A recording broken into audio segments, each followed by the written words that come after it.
starting with the name of Allah Almighty, who is the most beneficent and the most merciful. Bismillah ar-Rahman ar-Rahim and Assalamu alaikum. Welcome to the Radiant Secondary School. I hope all of you will be fine and doing great.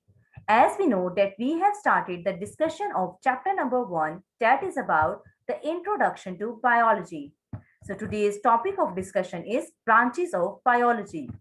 Before going towards today's topic, I would like to recall some previous discussions. In the last lecture, we have discussed about the biology, and then we have discussed about the three major divisions of biology. That is, the first one is botany, second one is zoology, and the third one is microbiology. And we have also discussed about the four branches of biology. The first one is morphology, second one is anatomy, third one is histology, and the fourth one is cell biology. These are the four branches of biology that we have discussed in the last lecture.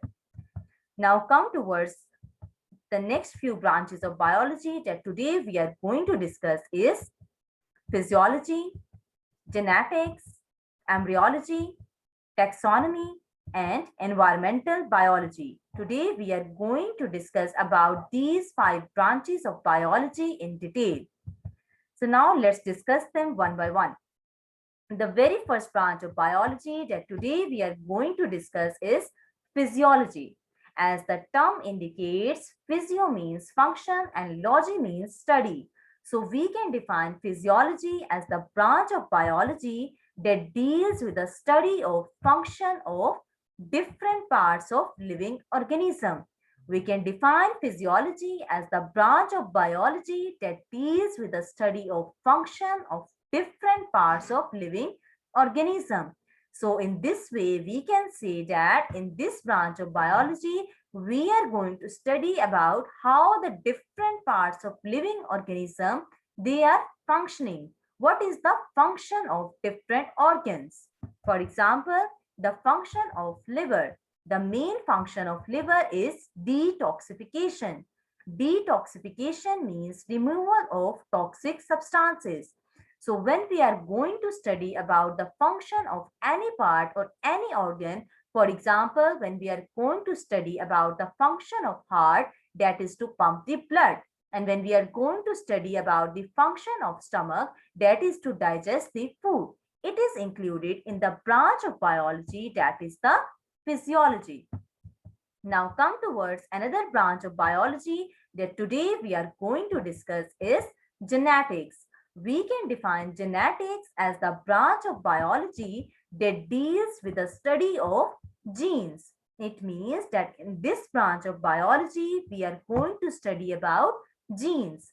And what are genes? Genes are the basic structural and functional unit of heredity. Same in the case just like the cell. The cell is the basic structural and functional unit of life, and the genes are the basic structural and functional unit of heredity. So we can define genetics as the branch of biology that deals with the study of genes and their role in inheritance. And what does inheritance means? Inheritance means transmission of characters from one generation to another generation. We can define inheritance as the transmission of characters from one generation to other generation. So we can say that in this branch of biology, we are going to study that how genes, they are responsible for the certain characters and how these characters, they are transferring from the parents to the offspring. For example, the study about the genes and the laws of inheritance. Mendel's laws of inheritance. Mendel is a scientist who gave us the law of inheritance, in which he explained that how genes, they are responsible for the transmission of characters from one generation to other generation. Now come towards the next branch of biology that today we are going to discuss is embryology. We can define embryology as the branch of biology that deals with the study of development of embryo to the new individual. We can define embryology as the branch of biology that deals with the study of development of embryo to the new individual. It means that in this branch of biology, we are going to study about the different developmental stages that are present in the life cycle of the individual or the organism. For example, the study about the frog life cycle. The very early stage in the frog life cycle is the eggs. The eggs then develop into the tadpole. Then the tadpole is further developed into the tadpole with two legs. Tadpole with two legs is further developed into the tadpole with four legs. And then the tadpole with four legs is developed into the froglet with short tail, and then the froglet with short tail is further developed into the adult frog. So these are the different developmental stages that are present in the frog life cycle. And when we are going to study about these developmental stages, it is included in the branch of biology that is the embryology. Now come towards the next branch of biology that today we are going to discuss is taxonomy. We can define taxonomy as the branch of biology that deals with the study of naming and classification of organisms into groups and subgroups. We can define taxonomy as the branch of biology that deals with the study of naming and classification of organisms into groups and subgroups. It means that in this branch of biology, we are going to study about how the organism they can be classified into groups and subgroups, and how can we assign scientific name to the living organism, and why we classify the living organism. Basically, we classify the living organism into groups and subgroups to study them easily.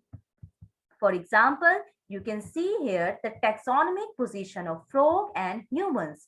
We have classified the humans and frog into the different groups and subgroups to study them easily.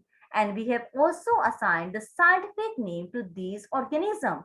For example, the scientific name of frog is Rana tigrina, and the scientific name of human is Homo sapiens. Now come towards the next branch of biology, that is the paleontology. We can define paleontology as the branch of biology that deals with the study of fossils. And what does fossils means? Fossils means the remains of the extinct organisms. Fossils are the remains of extinct organisms. Remains means dead bodies of plants and animals. And extinct organisms means those organisms that no longer lives in an ecosystem. Means those organisms that completely wiped out from this planet Earth. For example, dinosaurs. So we can define paleontology as the branch of biology that deals with the study of fossils, and fossils are the remains of the extinct organisms. For example, the study of plant fossils and animal fossils. When we are going to study about the dead bodies of plants and animals, it is included in the branch of biology that is the paleontology. Now come towards the last branch of biology that today we are going to discuss is environmental biology. First of all, we will define environmental biology as the branch of biology that deals with the study of interaction that is present between the organisms and their environment. So we can define environmental biology as the branch of biology that deals with the study of interaction that is present between the organisms and environment. In this branch of biology, we are going to discuss that how the organisms they are going to interact with the environment, and why organisms they are interacting with the environment. Basically, the organisms they are interacting with the environment to avail different resources. For example, food, water, air, light, etc. So let's come towards the example, pond ecosystem and desert ecosystem. and we are very familiar with the term ecosystem. Ecosystem means the system that is formed by the interaction of the living organism with the non-living components. In the pond ecosystem, we are going to discuss that how the aquatic animals and the plants, they are going to interact with the abiotic components. And same in the case of desert ecosystem, we are going to study that how the organisms, how the living organisms that is present in the deserts, for example, camels, and in the case of plants, for example, cacti, how they are interacting with the abiotic component of that ecosystem. So in environmental biology, we are going to study about the interaction that is present between the organism and their environment.